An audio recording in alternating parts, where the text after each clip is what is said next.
We are now walking along the shoreline of West Bay Walkway here at Esquimalt in the southern tip of Vancouver Island of Canada's Pacific Coast. Dito sa area ng West Bay Walkway, makikita ang mga nakadaong na yate. At karamihan dito pa nga ay mistulang naging tirahan na din ng ibang mga Canadians.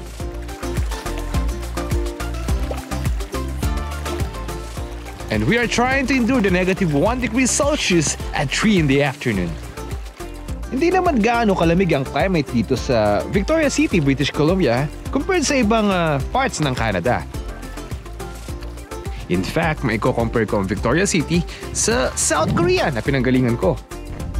Pero syempre, malamig pa din itong may tuturing para sa isang Pinoy na katulad ko na isinilang at lumaki sa isang tropical country sa Asia katulad ng Pilipinas.